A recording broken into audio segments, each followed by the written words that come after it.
The highway shimmered under the late afternoon sun like a ribbon of heat and dust, and the silence around the stalled luxury car felt heavier than the traffic rushing past.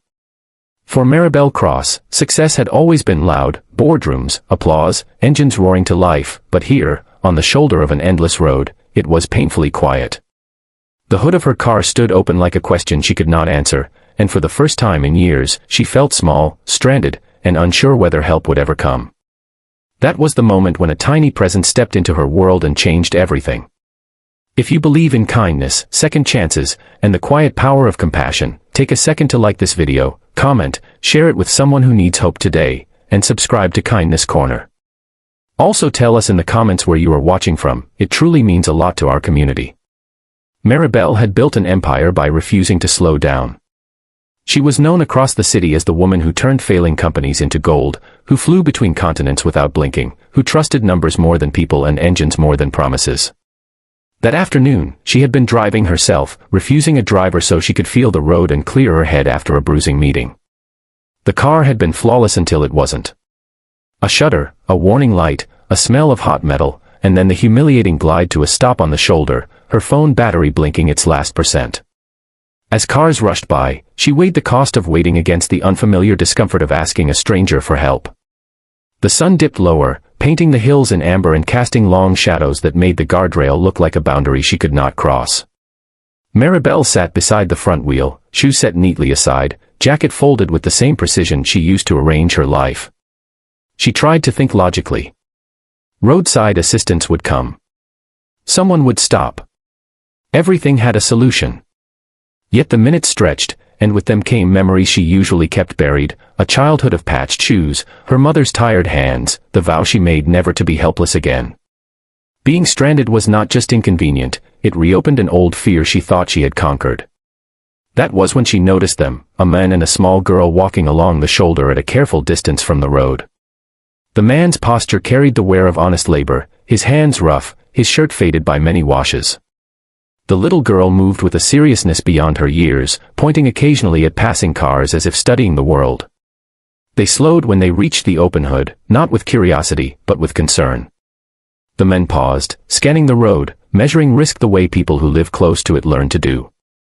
Maribel felt an instinctive urge to wave them on, to protect the thin wall between her life and theirs, but the girl stepped closer with an unafraid steadiness that startled her.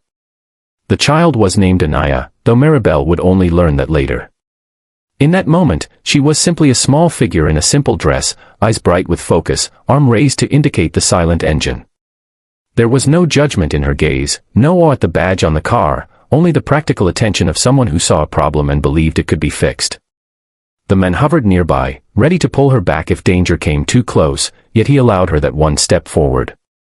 Something in the air softened. The noise of the highway receded.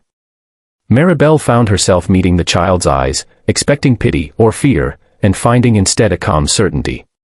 The assurance the girl offered did not come as a boast or a miracle, but as a simple belief that help existed because people existed.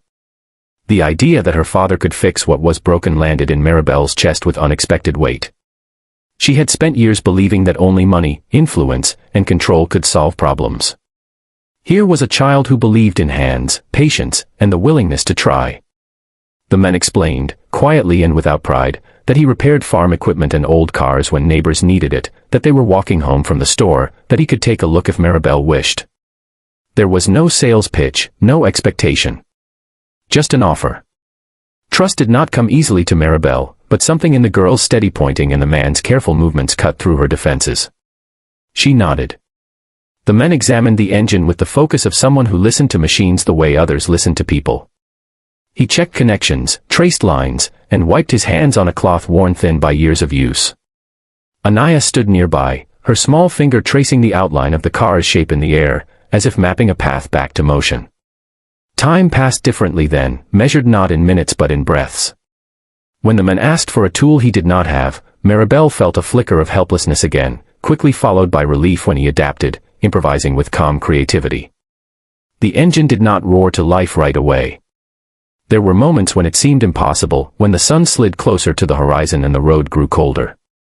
Maribel watched, aware of the strange intimacy of the scene, a woman accustomed to command sitting on asphalt, a man working without expectation, a child believing without doubt. In that fragile triangle, something shifted inside her. She thought of the people she had overlooked, the hands she had never shaken, the voices she had tuned out because they did not speak her language of profit and speed. When the engine finally caught, it did not announce itself with drama. It hummed, tentative and alive, like a promise whispered rather than shouted. Relief washed over Maribel, followed by gratitude so sharp it surprised her. She reached for her wallet, instinct guiding her toward compensation, but the man gently refused with a shake of his head that carried dignity, not pride. He accepted instead a bottle of water and a heartfelt thank you, and Anaya accepted a smile that mirrored her own belief that the world could be kind if you let it. They parted as simply as they had met. The man and the girl continued down the shoulder, their figures growing smaller against the glowing hills. Maribel sat for a moment longer, hands on the steering wheel, breathing in the quiet. She did not drive away immediately. She watched until they disappeared, carrying with them a lesson she could not ignore. If this story is touching your heart, if it reminds you of the goodness that still exists in unexpected places, please take a moment to like the video, share it with someone who needs encouragement, and stay connected with Kindness Corner. In the weeks that followed, Maribel could not shake the image of a small hand pointing toward a problem with confidence instead of fear. She began to slow down, to listen, to ask questions without calculating the return. She funded a roadside assistance program that hired local mechanics, people who knew the roads and the communities along them. She visited the farms outside the city, not for publicity, but to learn names and stories. When she finally found Anaya and her father again, it was not with fanfare, but with a quiet thank you and an offer of support that respected their independence. Before we reach the end, leave a comment sharing one moment when a stranger's kindness changed your day. Your story might inspire someone else. On another golden afternoon, Maribel drove that same highway, the engine steady, the road familiar yet transformed. She no longer saw it as a stretch to conquer, but as a place where lives crossed and meaning could be found in a simple gesture.